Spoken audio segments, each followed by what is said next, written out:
상쾌한 아침 원주에서 출발합니다.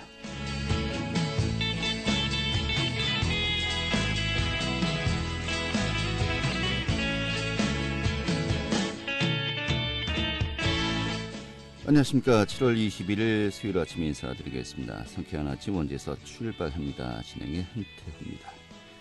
자, 오늘이 중복입니다.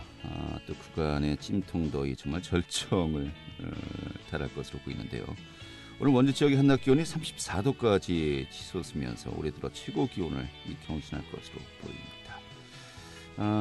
한낮에 장시간 야외 활동 좀 되도록 자제하시는 게 좋겠고요. 또 자외선 지수도 매우 높은 상태에 보이겠습니다.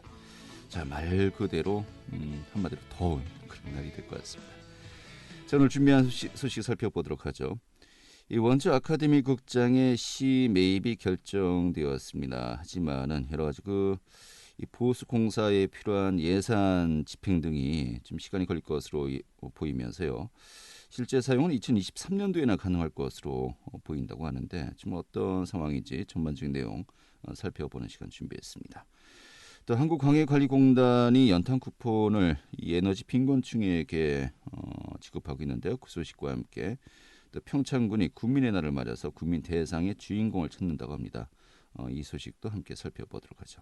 7월 21일 수요일 상쾌한 아침 원주에서 출발하겠습니다.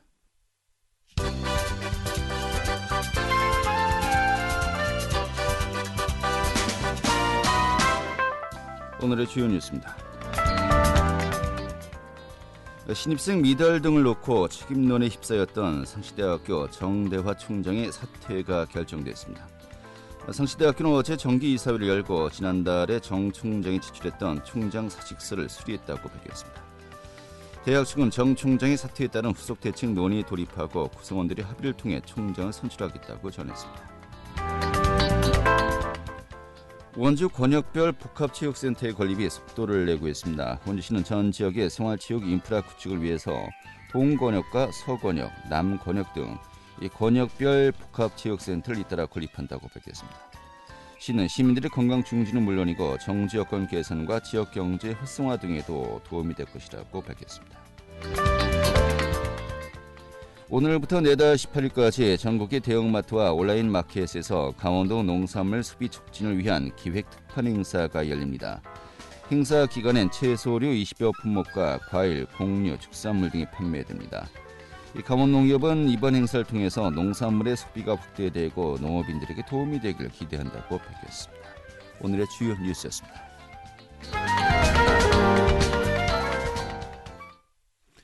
네, 원주 아카데미 극장의 보존을 위해서 여러 가지 많은 활동들이 있었고 또 시민운동까지 있었는데요. 최근에 원창무 시장이 시 매입을 하겠다라고 이제 발표를 했었고요. 또 시의회에서 조만간에 결정 날 것으로 보입니다만은 자, 그런데 이런 매입이 결정되더라도요.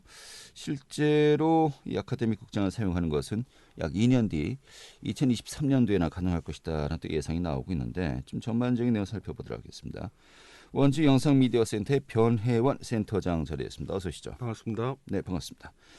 자, 원주 아카데미 극장의 매입을 시에서 하기로 이제 결정이 된 겁니까? 5월 달에 원주 시장님께서 발표를 하셨죠. 매입하겠다라고 발표를 한 상태고요. 8, 9월 달에 의회에 이제 통과가 남아 있습니다. 의회에서는 뭐 크게 이 부분에 대해서 좀 반대 움직임은 없는 겁니까? 많이들 관심 가져주시고 도와주시는 이런 부분들이 계셔서 네. 아마 좀 노력을 조금 더 하면 통과되지 않을까 싶습니다. 네, 어느 정도 긍정적인 전망을 하고 있다. 네. 전체 매입 비용은 어느 정도죠? 아카데미 극장 매입 비용은 재작년 비용으로 한 35억 원 정도 되고 네. 올해 10월에 이제 감정평가를 양측에서 진행을 해서 거기서 최종 결정이 될 것 같습니다. 네. 근데 이게 현재 건물이 있는 부지만이 아니라 또 옆에 주차장 용지까지 또 함께 매입해야 되는 거 아니겠습니까? 네네. 그 주차장 용지는 중앙동 유딜 사업으로 네. 매입을 해서 문화공유 플랫폼이라는 건축물을 이제 세울 거예요. 그래서 중앙동에서 문화예술들이 모여서 그쪽에 지역민들과 함께 할 수 있는 공간을 만들 예정입니다. 따로 맞습니다. 따로 또 같이 네네. 그렇게 되는군요. 네. 예산은 완전히 다르지만 네. 두 건물의 시너지들이 좀 많이 나야 될 것 같습니다. 같이 이제 갈 수밖에 없는 네네, 사업이고요. 맞습니다. 하지만 또 예산은 아무튼 좀 별개의 사업으로 추진된다는 거로군요. 맞습니다. 거의 그럼 이 사업 추진 시기는 비슷하게 또 앞으로 가는 겁니까? 템포는 좀 맞추고 있어요. 사실 뉴딜 사업의 국비들은 내려와 있기는 하지만 소유주하고 협의상의 편의들도 좀 있고 같이 준공들을 좀 맞추는 것도 있어서 아마 8, 9월 달 의회 통과도 같이 하고 10월 달에 감정평가도 거의 비슷한 시기에 진행이 될 것 같습니다. 네. 전체 면적이 대지 면적이 어느 정도죠? 네, 한 2,500m 제곱 정도 될 겁니다. 예, 네, 2,500제곱미터 정도요. 네. 건물이 있는 부지만. 네, 네. 예. 그러면은 35억이면은 네. 뭐 평당 매입 가격이 그렇게 아주 비싸진 않다. 네, 네, 볼 수 네. 있겠군요. 예. 자, 근데 매입까지 과정 뭐 사실 몇 년 전부터 계속해서 논의가 되었던 거 아니겠습니까? 네, 네. 그동안의 과정이 어떻게 진행되었었죠?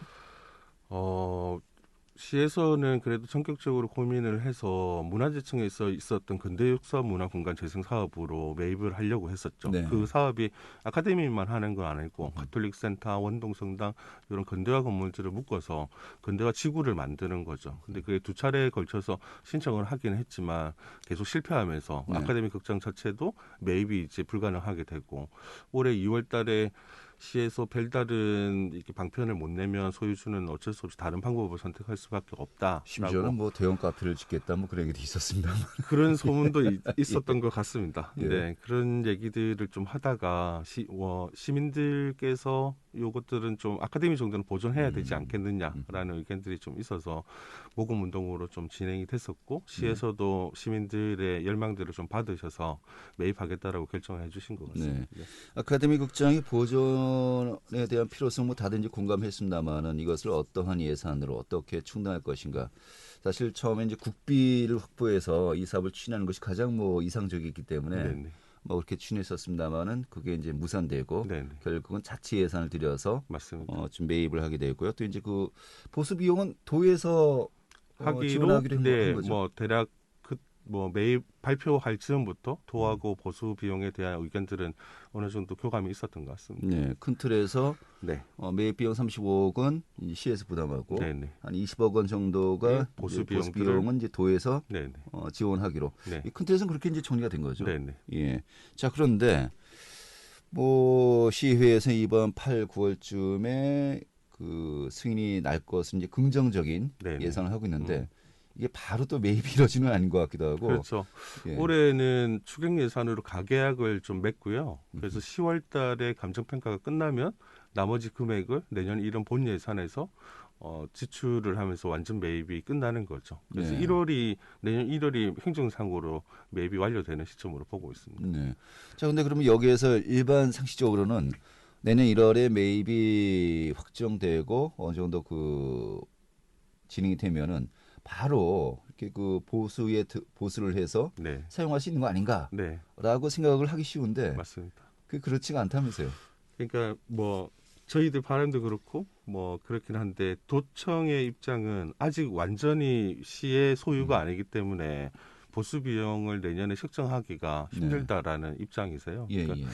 일면 그 타당한- 예상을 하고서 예산 수립을 하는 것은 사실 좀 매뉴얼에 그렇죠. 네네. 좀 마땅치가 않죠. 예. 네네. 조금 적극적인 교감들을 해서 행정을 좀 진행해 주셨으면 하는 바람들도 있지만 또 말씀하시는 부분들도 일면 타당성이 있기 때문에 1월 완전 매입이 되면 그 이후에 좀 더 적극적으로 저희들이 노력을 해서 보수 시기들을 최대한 좀 빨리 당길 수 있으면 좋겠다. 네. 도에서는 지금 내년에 예산을 좀 준비를 해서 23년도에 집행을 좀 하자라고 하니까 저희들이나 시민들 입장에서 보기에는 내년이 그냥 아카데미에는 그냥 지나가는 시간이 돼버리는 게 그렇겠네요. 너무 예. 아쉽죠. 예. 네, 시간이 아쉽다. 네, 네. 알겠습니다. 좀 이 부분을 정리를 해야 될 것 같아요. 자, 이제 저희 또 방송을 들으신 분들, 또 이제 계속해서 여기 관심을 가지고 계신 분들은 좀 어떻게 활용할 것인지 대략적으로 알고 계십니다만은 잘 모르시는 분들 입장에서는 네. 아니 저 낡은 건물을 매입을 해서 이 금액도 만만치가 않은데 도대체 어떻게 활용하겠다는 거냐? 라는 이제 의구심을 가질 수 있거든요. 네, 네. 지금 이게 활용 계획이 어떤 겁니까? 한 3차례 정도 원주시와 다른 곳에서도 설문조사가 있었어요. 그래서 대부분의 시민들의 의견들은 문화예술 복합공간으로 써야 된다. 네. 원도심의 성격에 어울리게 그 기준들이 있는 것 같고요. 그리고 원주시 문화예술가와 저희 보존추진위원회는 내년에 문체부에서 진행하는 유휴공간 재생 컨설팅 사업이라는 걸 신청을 할 겁니다. 그래서 네. 대부분 아카데미에 굉장히 제가 보기엔 최적화된 유휴공간 컨설팅 사업이거든요. 그래서 공간 전문가들하고 시민들이 같이 만나서 이 공간들에 대한 재생 프로그램들을 돌리면서 활용 방안들을 만들어내는 거죠. 네. 그래서 콘텐츠 부분도 있고 구조적으로 어떻게 나중에 변경했으면 좋겠다라는 부분들을 한 1년 정도에 거친 재생 사업들을 통해서 결과물들을 도출해내는 거거든요. 네. 그러니까 그 결과들 속에서 리모델링이 진행이 돼야 되지 않을까. 그러니까 뭐 몇몇 전문가들의 어떤 기획들이 중요한 게 아니라 주민들과 시민들의 의견들이 충분히 반영된 활용 방안들을 만들어내는 걸로 원주시와 같이 의견들을 좀 모아놓은 상태입니다. 네. 이 지금 공간 개념을 말씀을 하셨습니다만 네네. 공간도 중요하지만은 그 공간 내에서 또 어떠한 내용물, 어떤 소프트 프로그램을 진행할 것인가 이게 더 네네. 중요한 거 네네. 아니겠습니까? 맞습니다. 대략적으로 큰 그림은 어떻게 좀 그려져 있나요?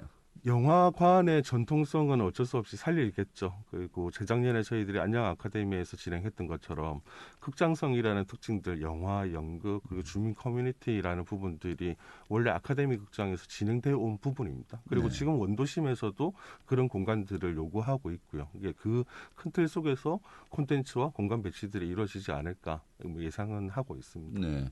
지금은 사실 원도심의 그 정주 인구가 상당히 많이 이제 빠져나간 맞습니다. 상황 아니겠습니까? 사실 그 베이스에서 여러 가지 활용 계획을 짜고 있습니다만은 저 좀 기대가 되는 것이 저희 또 이제 그 원동 뒤에 이제 그 남산지구, 네. 나래지구, 다밭골 또 원동 그 주공까지 해서 네. 뭐 제가 보기에는 뭐 조만간에 이제 가시화가 될 것 같기도 하고요. 한 6천 가구 되더라고요. 그게 걸어와서 뭐 아카데미에 오실 만한 분들이 확실히 늘어나니까 네. 그 인원들만 해도 꽤 클 것 같습니다. 네, 그런 분들과 더불어서 일종의 문화센터 네, 네. 또 이제 시민들이 함께할 수 있는 여러 가지 문화 공간으로서 네. 충분히 좀 장기적인 계획은 이 수립을 해야 되겠다는 생각이 들기도 네. 하고요. 자, 아무튼 일반적인 예산 집행, 확보 집행의 어떤 프로세스를 본다면은 2023년도에나 빨라요. 가능할 23년도죠. 것으로 이제 보인다는 거고 네. 이 시기를 좀 더 앞당길 수 있을까라는 것이 아무튼 현재 이 추진위원회 쪽의 이 고민이라는 거죠. 네, 네. 그래서 네. 지금 뭐 최소한의 안전의 부분들, 수도, 전기 이런 부분들만 좀 정비를 긴급 보수를 좀 해서 네. 내년에 그 이후에 좀 사용들을 하고 그 문체부 컨설팅을 통해서 활용 방안을 만들어내자라는 부분들이 저희 좀 요청 사항입니다. 알겠습니다. 일단은 그 시회의 그 매입 여부 승인이 맞습니다. 난티에 네, 좀 이런 부분들 좀 본격적으로 또 함께 고민하고 이야기를 나눠봐야 되겠군요. 네, 네. 좀 많은 분들이 궁금해하셔갖고요. 어떤 상황인지 그 정도 좀 확인하는 걸로, 예. 의회에서 분들은 저희 추진위원회에 또 포함돼 있고 상경위 간담회를 통해서도 이해도들은 충분히 많이 높아져 계신 상태입니다. 네. 그래서 저희들이 아마 의회 시작 전에 한 번 더 인사를 드리면서 도청하고 협의의 과정이나 이후의 활용 방안, 문체부의 뭐 컨설팅이라든지 이런 부분들을 좀 설명을 좀 드려서 그 승인에 좀 도움이 될 수 있도록 노력을 해가야 될 것 같습니다. 네, 알겠습니다. 뭐 좀 의외의 그 결론이 나오면요, 또 자세하게 또 네. 이런 이야기 자주 또 뵙고 이야기 네. 나누도록 하죠. 네. 예, 감사합니다. 알겠습니다. 예, 오늘 이렇게 정리하죠. 고맙습니다. 네, 변혜원 원주 영상미디어 센터장이었습니다.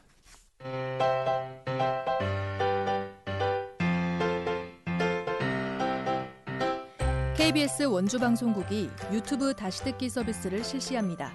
매일 아침 강원 영서남부권의 뉴스와 정보를 전해드리는 상쾌한 아침 원주에서 출발합니다는 KBS 원주라디오 유튜브 채널을 통해 다시 들을 수 있습니다.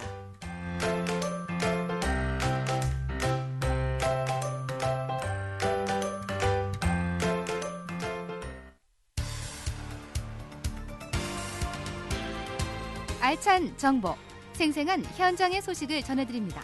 리포터 현장. 네, 오늘이 중복이고 굉장히 덥습니다. 하지만 또 우리가 또 겨울을 준비해야 되지 않겠습니까? 하루 동선이라고 할 수도 있겠습니다만은 이 광해관리공단에서요, 이 취약계층을 위한 그 연탄 쿠폰을 또 지급을 한다고 합니다. 자, 그런데 지금까지 방식과는 좀 약간 다르게 지급을 한다고 하는데 좀 전반적인 내용을 살펴보도록 하겠습니다. 김한 리포터 자리 있습니다. 어서 오시죠. 네, 안녕하세요. 네.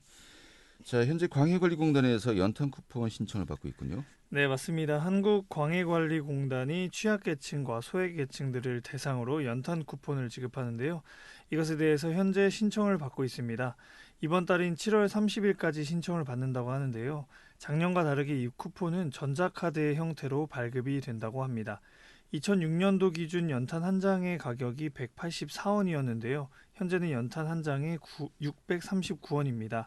이렇게 2006년을 기준으로 상승한 만큼의 차액을 연탄 쿠폰으로 지급받는 방식으로 진행이 됩니다.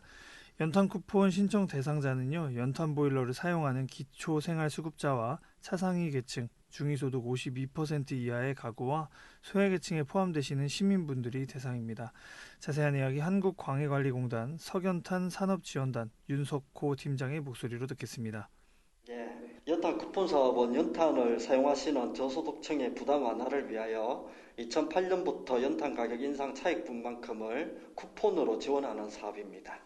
지원 대상은 연탄 보일러를 주 난방 가구로 사용하시는 기초생활수급자와 차상위 계층과 소외계층인 만 65세 이상 독거노인, 장애인, 한부모 가구 등으로 올해 신청 가구 수는 전국 5만 가구 정도로, 그리고 원주시는 1,800가구 정도로 예상하고 있습니다. 가구당 지원 금액은 47만 2천 원 정도로 예상하고 있으며 연탄 쿠폰은 17개 광역시도에 배부되어 시군구, 읍면동을 거쳐 수혜자에게 배부됩니다. 사용기한은 내년 4월 30일까지입니다. 네. 자, 소위 에너지 빈곤층에게 이 연탄 쿠폰을 지급하는 것인데, 근데 예전에는 정말 말 그대로 쿠폰, 종이 쿠폰으로 지급을 했었는데 이제는 좀 약간 시스템이 바뀌었다고도 하고요. 뭐 신청 방법이라든지 뭐 궁금하군요. 좀 전해 주시죠.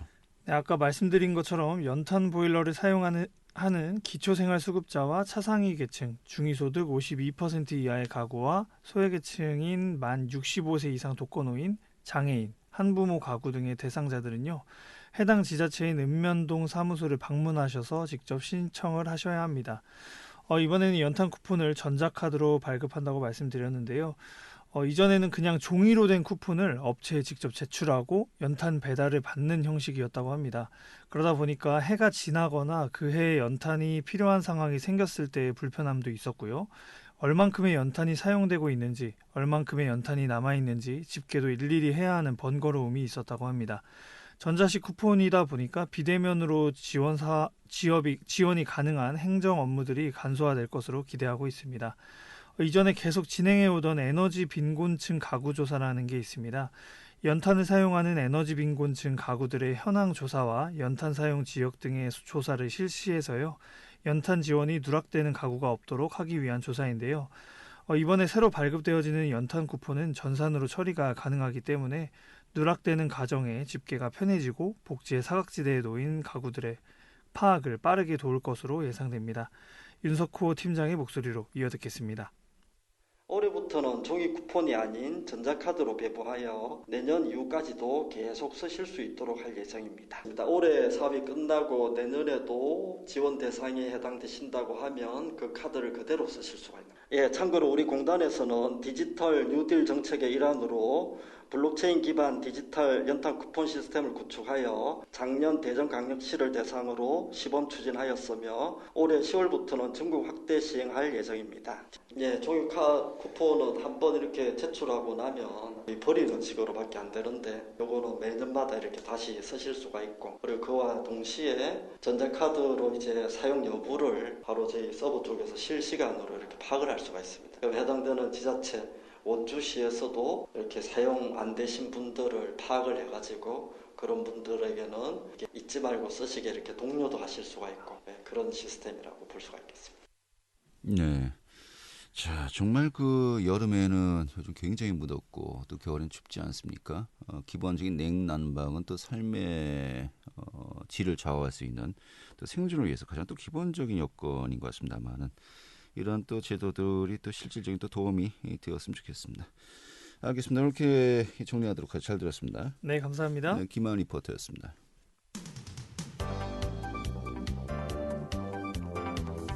생생한 현장, 유익한 생활 정보를 전해드리겠습니다.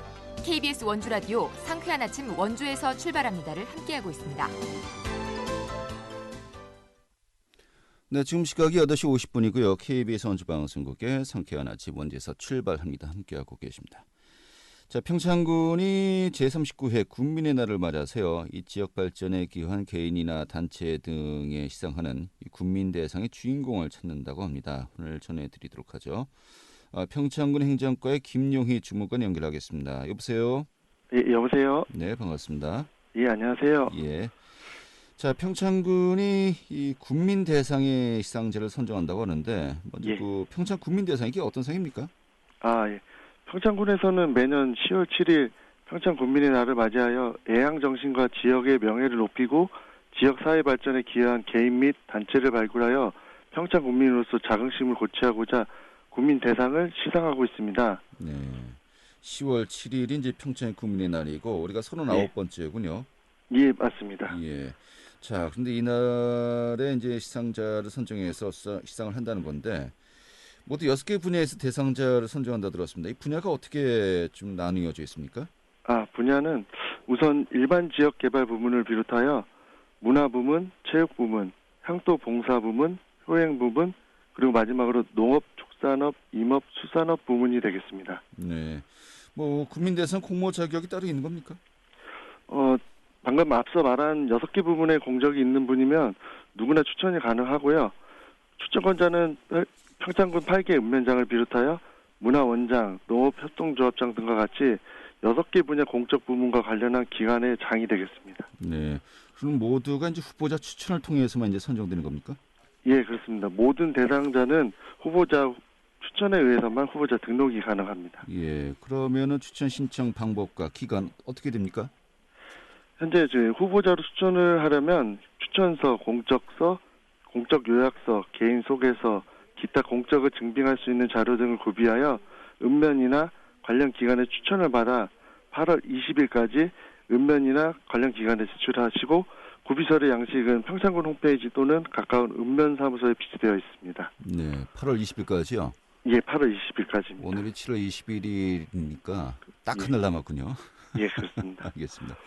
이 대상자 선정 기준은 어떻게 됩니까? 예, 저희가 심사 절차로 1차 서류평가와 2차 현지실사, 3차로 위원회를 통한 정량평가로 대상자를 선정하는데 우선 서류평가는 4개 심사 항목이 있고 그 4개 심사 항목은 공적 기간, 공적 자료, 관련 언론 보도 횟수, 수상 경력, 준법 도덕성 등이 해당하고요.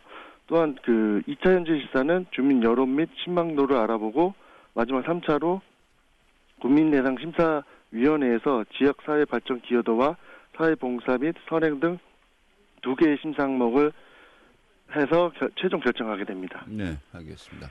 네. 자, 다음 달 20일까지 신청을 받고요. 자, 그럼 최종 수상자 발표는 언제입니까? 현재 다른 변수가 없는 한 9월 13일에 그 국민대상 심사위원회에서 수상자를 결정하고 그 이후에 수상자를 발표할 계획입니다. 네. 요즘 뭐 일정대로 좀 가는 경우가 드물거든요. 이 코로나19가 워낙 그 변동성이 심해서요. 예, 그렇습니다. 이런 수상자 선정은 뭐 코로나19와는 관계없이 좀 일정대로 갈 수 있기를 또 기대해야 되겠네요. 예, 알겠습니다. 오늘 이렇게 정리하죠. 잘 들었습니다. 예, 감사합니다. 네, 평창군 행정과의 김용희 주무관이었습니다. 자, 7월 22일 수요일에 함께했던 상쾌한 아침 원지에서 출발합니다. 오늘 라붐의 곡이죠. 상상 더하기 보내드리면서 인사드리고요. 전 내일 다시 뵙도록 하죠. 고맙습니다.